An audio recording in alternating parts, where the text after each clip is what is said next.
We Are the Dead by DontHateChoChang. Chapter 1, Part 1, Because of All We've Seen. Regulus Black was very lucky. He had no right to believe or act like anything else was true. He was young and smart and well off and so utterly perfect for his parents' world. So what if he spent his days pretending to be a girl because that's what it said on his birth certificate? So what if he loathed every damn person around him almost as much as he loathed himself? So what if he was only so perfect because he knew the consequences if he failed to be? Regulus Black was not serious. He was quieter, more charismatic, a better actor. He was still here. He remembered the day he learned of his brother's fate. It was June 17th, the day Sirius was to get back from his reform school in Wales. Some barren shithole meant to scare rich delinquent boys straight by showing them how the poor lived, how they'd end up if they didn't get their act together, if their parents had to disown them. A disowned son and heir would be a huge embarrassment for Walburga and Orion Black. Regulus sat in his parents' grand foyer for 12 hours, waiting for his older brother to open the door and step inside, looking properly chastened and ready to resume his life in the Black home. Ready to speak to Regulus only in whispers, only when they were alone. Regulus was so ready for Sirius to show up. At precisely 6 o'clock in the evening, dinner was served. The old wizened butler, Mr. Creature, filling Walburga and Orion's tall, delicate wine glasses. There were only 3 table settings. The Blacks ate wordlessly, the stifling quiet broken only by Orion's knife, every so often tapping against his plate. Proof that he had been new money when he married Walburga. At every tiny noise, she shot him the same look she used to give Regulus when he ate too much or too quickly, before he learned. Regulus was careful not to eat more than half of what was put in front of him, so he slipped through the hour unnoticed, if constantly observed. The dinner passed just like any other. When Mr. Creature had swiftly and silently cleared the table settings, Regulus sat completely still, waiting for his parents to excuse themselves before he could. They didn't. After a full day of almost total silence, Walburga's cold and stable voice was grating on Regulus's ears. Ursa, my former son Sirius has done things irreconcilable with the family. He knew the consequences of his actions. You no longer have a brother. Am I understood?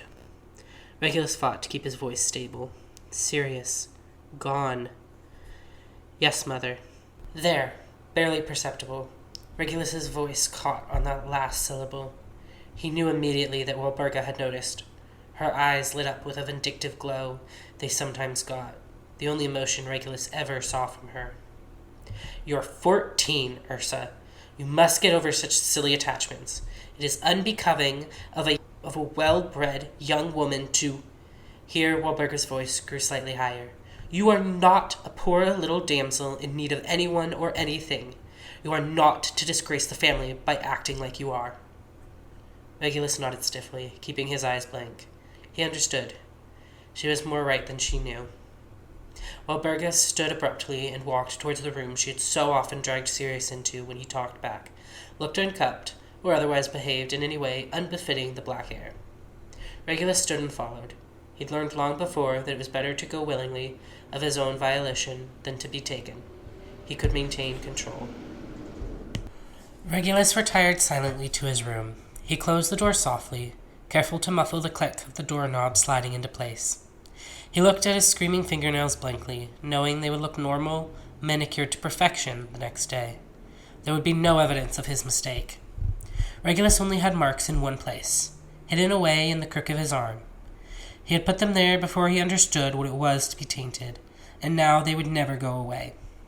Knowing this, Regulus had no qualms about adding to them, confined to the already ruined crevice. He stared blankly at his blood, unsure if he could even feel the cuts. He supposed it didn't matter. In the relative safety of his own bedroom, Regulus wondered if Sirius's blood had looked the same before he went. If it was dark and shiny and so red. He wondered if Walburga and Orion saw their children's blood in the wine they sipped from elegant goblets nightly. He wondered if his blood would have the same bitter, acrid taste. It didn't. He surmised, after judging this, that taste was the one and only difference between his parents' wine and their children's blood, while Barga and Orion drained both slowly and carefully, sip by sip, no matter how long it took. However, they always emptied the goblets, just as they had Sirius, just as they someday would Regulus. Over 5 years had passed since the days of Sirius Black.